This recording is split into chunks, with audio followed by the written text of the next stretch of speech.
Si ustedes comparan los textos paralelos, Lucas es más detallista. Por ejemplo, Lucas nos muestra que cuando llegó la hora, Jesús se sentó a la mesa con los apóstoles y dijo: cuánto he deseado comer con ustedes esta Pascua antes que padezca.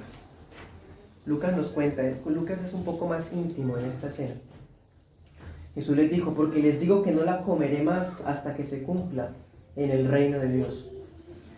Es más, Lucas añade una copa más, porque en la cena pascual no solamente era un pan y un cáliz. La tradición judía para ese momento tenía varias copas. Y Lucas nos habla de dos copas, una inicial y la otra posterior. Solo Lucas habla de eso. O sea, nosotros tradicionalmente sabemos que la copa es después del pan, ¿no? Pero en Lucas se nos muestra que Cristo tomó una copa antes de haber comido el pan. ¿Sí? Juan 13:21 añade, porque Juan también narra la historia desde otra perspectiva. Nos muestra que Jesús estaba conmovido en espíritu, porque hay una nostalgia muy fuerte, porque Él es hombre, hermanos, un ser humano. Hay nostalgia porque Él sabe que es la última vez que va a comer con ellos. Sabe lo que va a pasar. Entonces hay una nostalgia y una emoción muy fuerte en el Señor y ellos pues no lo entienden. ¿Sí? Versículo 18. Cuando se reclinaron a la mesa, el rey dijo unas palabras bastante lamentables para ellos. Les advirtió que uno de ellos lo iba a entregar.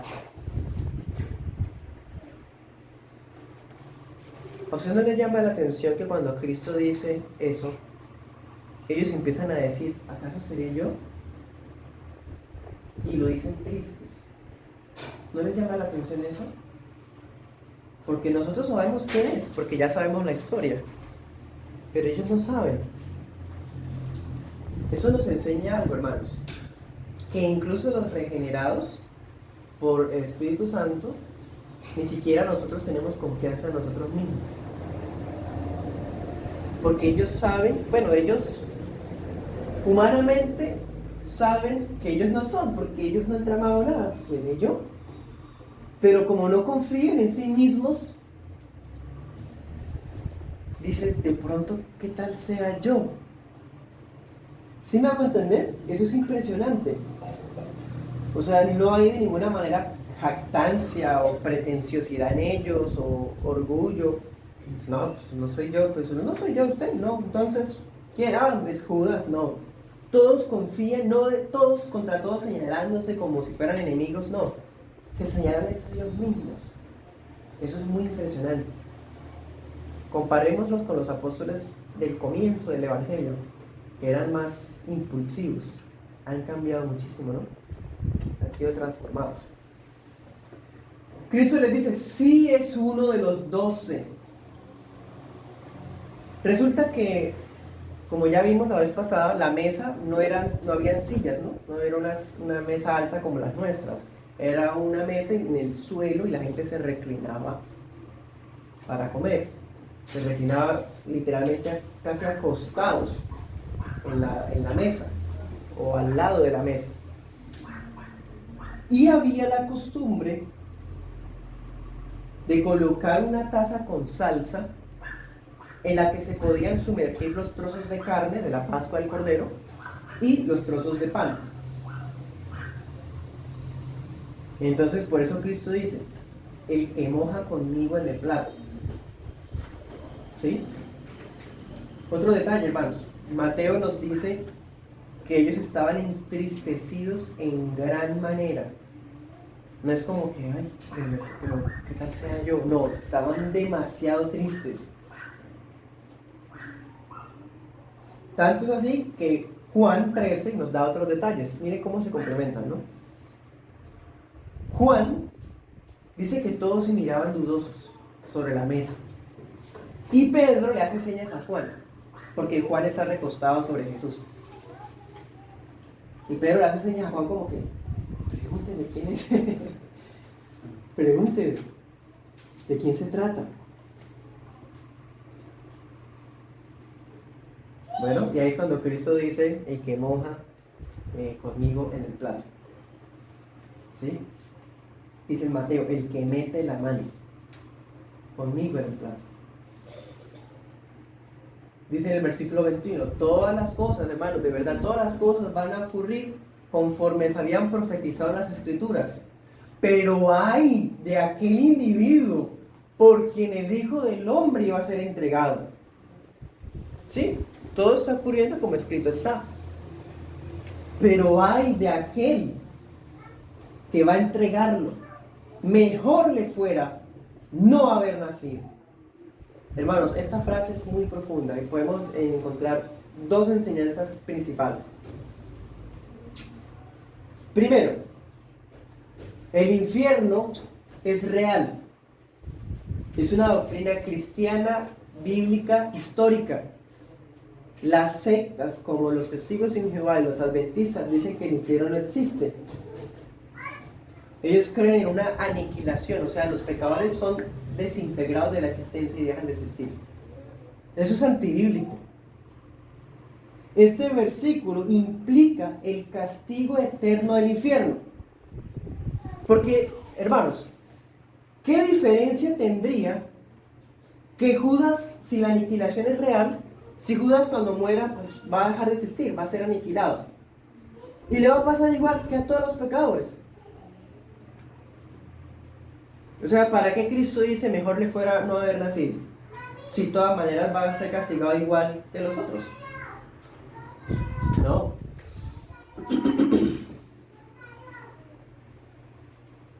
Si los pecadores van a dejar de existir, ¿por qué el Señor puede afirmar que mejor le hubiese sido a Judas no haber nacido? Porque la aniquilación no es bíblica, en cambio el infierno sí. Va a haber en el castigo del infierno grados de juicio. Hay personas que dicen, no, es que no hay pecados más grandes que otros. La Biblia dice que sí.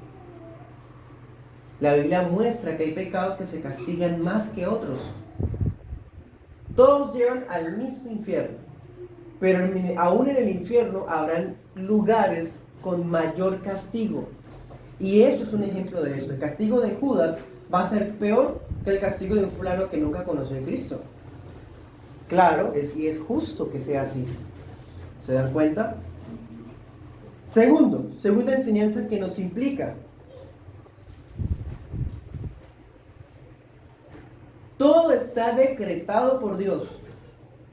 Y todo ocurre conforme está establecido en la determinación santa de Dios.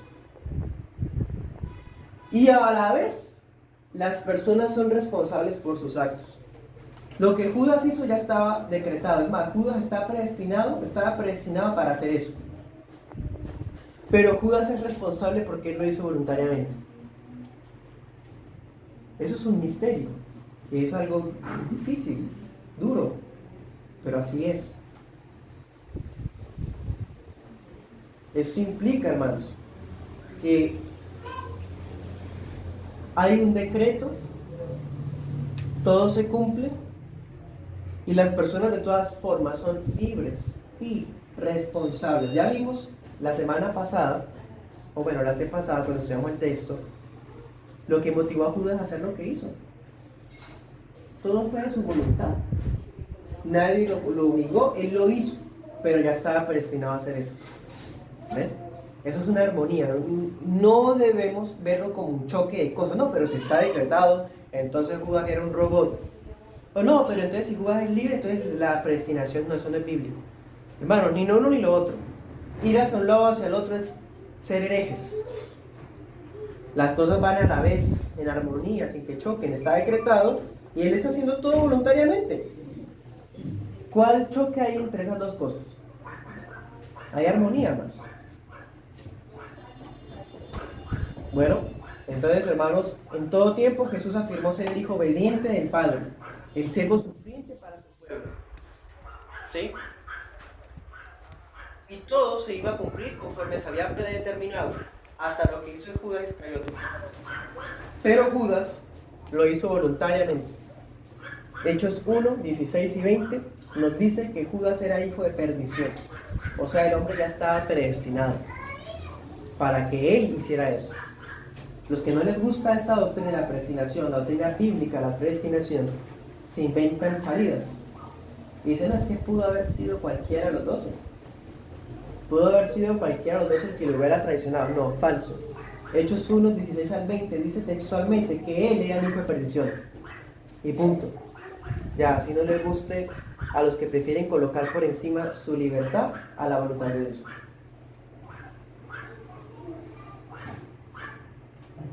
Bueno, segundo punto, la primera ordenanza. Vamos a ver versículos del 22 al 25, pero antes les digo otro detalle. Resulta que cuando Cristo dice esas palabras, Judas, pues ya hemos visto el pecador es cínico siempre. Judas dijo, ¿soy yo, maestro? Y eso es algo interesante. Los otros dijeron, ¿acaso seré yo, Señor? Y Judas dice, ¿soy yo, maestro? Interesante, ¿no? ¿Soy yo, maestro? Y Jesús le dice, tú lo has dicho. Y en el Evangelio de Juan, en Juan 13, cuando Pedro le hace señas a Juan y el Señor le responde, dice, a quien yo le dé el pan mojado, ese es. Y Jesús mojó el pan y se lo dio a Judas, dice Judas Iscariote. Y Judas recibe y come.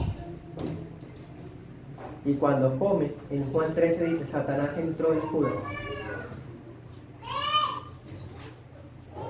Y le dice Jesús, lo que vas a hacer, hazlo pronto. Hermanos, cuando Satanás entró en Judas, ¿qué le pasó a Judas? Se fue para atrás, se volvió súper fuerte, empezó a gritar. No, hermanito. Es más, los apóstoles no entendieron qué estaba pasando. Juan 13 nos dice que ninguno de ellos entendió lo que estaba pasando. Pensaron fue que Cristo lo mandó a comprar algo. Pensaron que Cristo lo mandó a comprar algo que faltó para la cena o algo que era para los pobres. Sí, pero no pasó nada más, no ocurrió algo exorbitante, algo exagerado. No. Así muchas veces ocurre, hermanos. Bueno, ahora sí sigamos adelante, versículo 22. Mientras cenaban, el Señor tomó el pan, lo bendijo, lo partió y les dio mientras decían, tomen, esto es mi cuerpo. ¿Sí? Primero el pan. Luego tomó la copa, dio gracias, les dio y bebieron todos de ella. Este está en el versículo 23, después vino la copa. Hermanos, el Señor Jesús, de todos los elementos que hay en la cena de la Pascua, el cordero, las hierbas amargas, de toda la preparación que hay, Él decidió elevar dos elementos: solo el pan y solo el vino. Los demás elementos no están vigentes para nuestra Pascua. Él solo elevó esos dos elementos: pan sin levadura y la copa, que tendría no un jugo de uva simple, era un vino, literalmente un vino. Aunque eso a muchos no les guste, era un vino. ¿Qué puede hacer, hermanos? Y Jesús les dijo, esto es mi sangre del nuevo pacto, que por muchos es derramada. Dice que vivieron de ella todos. Las iglesias confesionales, las iglesias que tenemos membresía, acostumbramos a que de la cena participan solo los miembros y aquellos que tienen carta de recomendación con iglesias confesionales hermanas. Y hay personas que llegan de otras iglesias y piensan que porque tienen tantos años en la iglesia y fueron líderes o lo que sea, y llegan y uno no les participa de la cena, se sienten ofendidos porque tienen un concepto muy grande de sí mismos y no se quieren sujetar. Y ven esto, ay, pero aquí dice, bebieron de ella todos. Pero todos, ¿quiénes? Los 12. Alguien no está diciendo que de repente alguien iba pasando y entró y quiso acompañarlos. No, todos tomen. Los discípulos, bebieron de ella todos los discípulos, no todo el mundo. La cena del Señor en la iglesia no es una mesa abierta. No, pues para que no me sienta mal, tome la cena, no. Prefiero que se sientan mal a hacer nuestra cena mal. Bueno, entonces, bebieron de ella todos, es más, implica algo más fuerte, y eso solamente es una hipótesis, una posibilidad, puede ser discutida, pero puede implicar que Judas alcanzó a participar de la cena. A propósito que Juan nos dice que el hombre recibió el bocado. Eso es un detalle que puede servir de prueba de que el hombre alcanzó a participar. Otro detalle se confirma por Lucas 22:21. En Lucas 22:21 hay unos detalles que parecen insinuar que el hombre seguía ahí presente cuando se celebró la cena y estaba participando de ella. Porque Cristo bendice la copa y tomaron de la copa, y luego Cristo dice, he aquí la mano del que me va a entregar. O sea, Cristo habla de eso después de que ya han tomado la cena. ¿Sí? Eso lo implica Lucas. Otra cosa, Juan 13:30 dice que cuando Satanás entró en Judas y se fue, ya era noche. O sea, ya había pasado un buen tiempo. Se puede implicar que Judas estaba en la cena y alcanzó a participar de la cena. Bueno, pero eso no puede significar que porque el hombre hizo parte, entonces el que está en pecado en la iglesia puede participar de la cena. No. Pues los apóstoles eran inocentes, hermanos. Eran inocentes de lo ocurrido, aunque Cristo sí sabía, pero los demás no. Bueno, versículos 24 y 25, volvamos al texto. De cierto les digo que no beberé más del fruto de la vid hasta aquel día en que lo beba nuevo en el reino de Dios. Cristo está citando varios pasajes, por ejemplo, en Marcos 10:45, Cristo había dicho, ni aún el Hijo del Hombre vino para ser servido, sino para servir y para dar su vida en rescate por muchos. Y luego dice acá, para derramar su sangre por muchos, no por todo el mundo, por muchos. ¿Y por qué dice muchos? Pues ese cuadro de la cena lo demuestra, es un ejemplo. Habían 12 participando, pero esa sangre no fue derramada por los 12. Había uno, hijo de perdición, por el cual Cristo no murió. Entonces implica que así como ocurrió en esa mesa esa noche, así ocurre siempre. No por todo el mundo Cristo se entregó, y no todo el que participa en la cena realmente es un verdadero cristiano. Bueno, también el Señor está aludiendo a Éxodo 24, porque el antiguo pacto fue sellado con sangre en una cena. ¿Se acuerdan? Éxodo 24:8, anótenlo. Ahora, el nuevo pacto es sellado en una cena con sangre. No literal sangre, sino con vino. Y esa sangre literal sería derramada al otro día. Bueno, el vino vino a ser el anticipo o la sombra o el símbolo de esa sangre que sería derramada al otro día. Pero esa sangre no se derramó ese día, esa noche. Y al final el relato termina que el rey y los 11, porque ya Judas había ido, o sea, el hombre no se tiró a los cantos.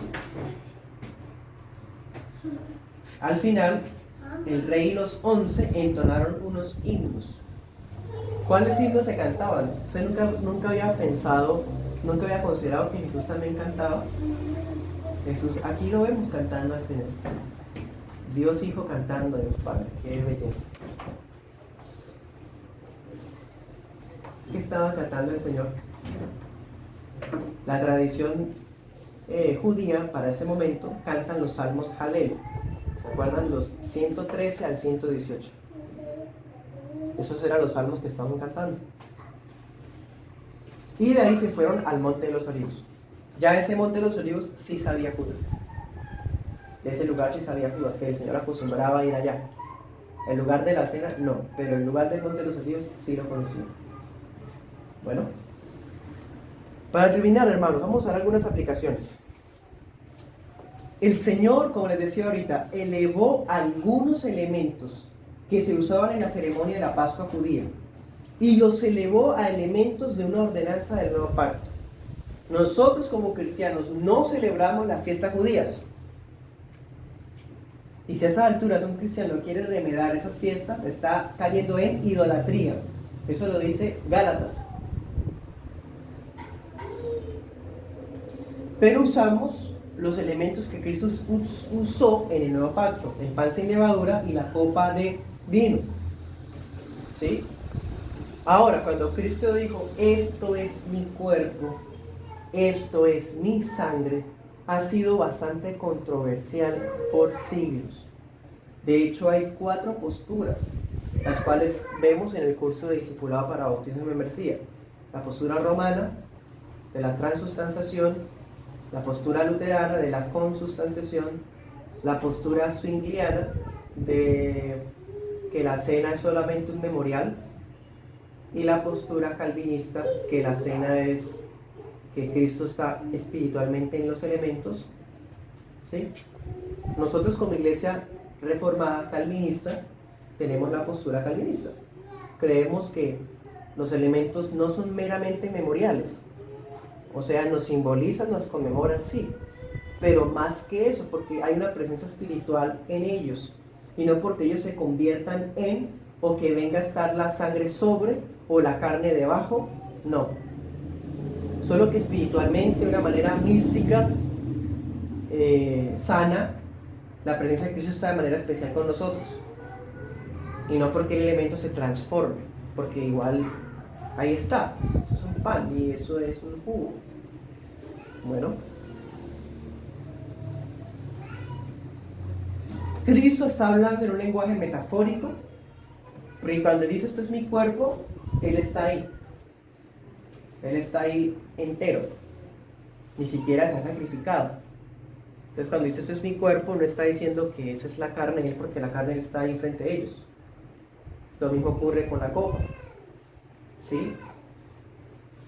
Por otro lado, si lo tomamos literal, de que si esa es la sangre, hermanos, eso ya sería algo, un sacrilegio. Porque en el antiguo pacto varias veces se prohibía comer sangre. Ni siquiera se podía comer la sangre de los sacrificios.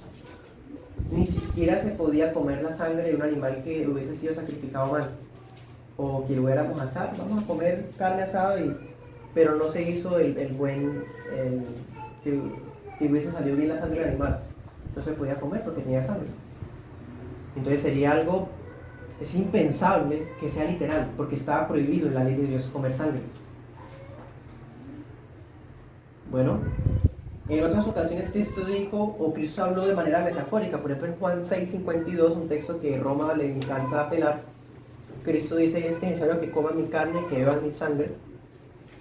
Pero empezando Juan 6, ocurre casi que un año antes de la muerte de Cristo. Y en Juan 6, Cristo no está hablando de la cena del Señor. Entonces ese versículo no aplica para eso. Y además en Juan 6:63, Cristo le dice que son palabras espirituales. Él mismo lo dice. Y si son espirituales, no son literales. Bueno.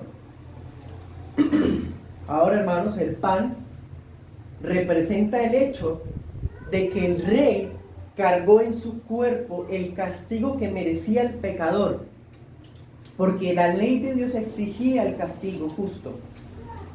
Entonces el rey ofrece su cuerpo para salvar al pecador de esa condición, para santificarlo eternamente y para que después el pecador pudiera presentarse ante Dios sin mancha. Por eso dio su cuerpo. Eso significa el pan. Anote esos textos, Romanos 7:4, Primera de Pedro 2:24, y bueno, hay otros. Si nos queda tiempo leemos otro. Y ahora la copa.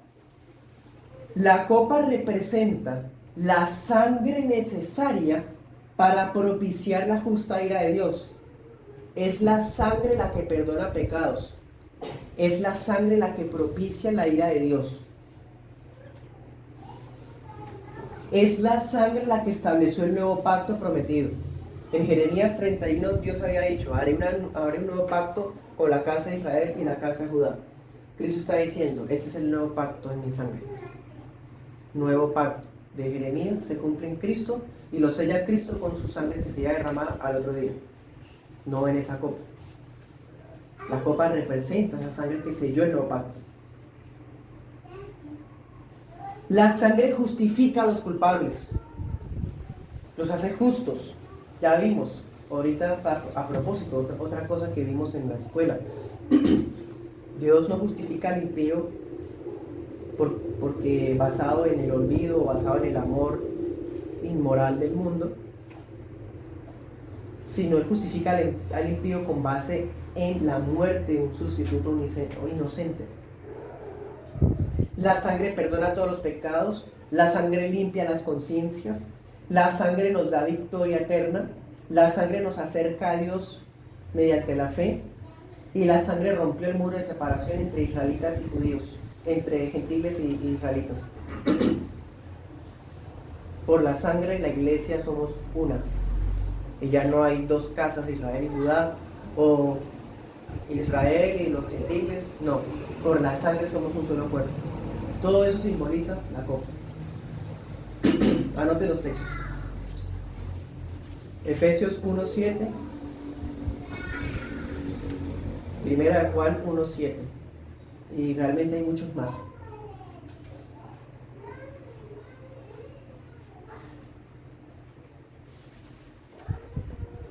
Entonces, hermanos, en resumen, la vida de Jesús, el plan de redención, se dramatiza bellamente en la Eucaristía, en la Cena del Señor. Decimos Eucaristía porque significa acción de gracias, ¿cierto? Esta Cena del Señor es una dramatización del plan de redención. Porque, ¿qué dice? Tomando el pan o tomó la copa, tomó significa o alude a que Cristo se encarnó, tomó nuestra naturaleza real, pura, y lo partió, mostró su sacrificio, fue voluntario, sumiso a la voluntad del Padre, y lo dio a los discípulos, diciéndose, lo dio declarando que solo los discípulos son los beneficiados de la gracia y de la expiación limitada.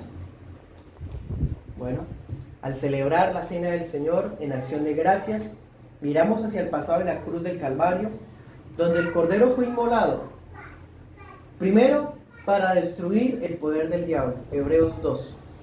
A esas alturas, que haya un cristiano que crea que el diablo tiene poder en la iglesia, ignora la palabra. Satanás no tiene ningún poder, se le quitó todo poder. Cristo fue inmolado en la cruz para redimir a su iglesia, 1 Pedro 1:19. Si alguien está en la iglesia y vive igual que el mundo, o su vida no ha cambiado, ¿ha sido redimido de qué? No ha sido redimido. Al celebrar la cena miramos hacia el presente, porque somos hechos uno con Cristo y con todos los hermanos en comunión y paz. 1 Corintios 10:16 significa que el pan y la copa son una cena de comunión. Comunión. La cena del Señor es la máxima expresión de la comunión de los santos. Efesios 2:13, en paz. Un creyente que participa estando en rencor, en rencillas, en disciplina de la iglesia o en odios contra su hermano, está comiendo indignamente de la cena del Señor. Y al celebrar la cena miramos hacia el futuro, porque Cristo dijo, lo beberé nuevo con ustedes en el reino de mi Padre, lo cual significa que Cristo regresará y pronto participaremos con Él personalmente. 1 Corintios 11:26. Porque todas las veces que comieres este pan y bebieres esta copa, la muerte del Señor anunciaréis hasta que Él venga. ¿De acuerdo? Oremos.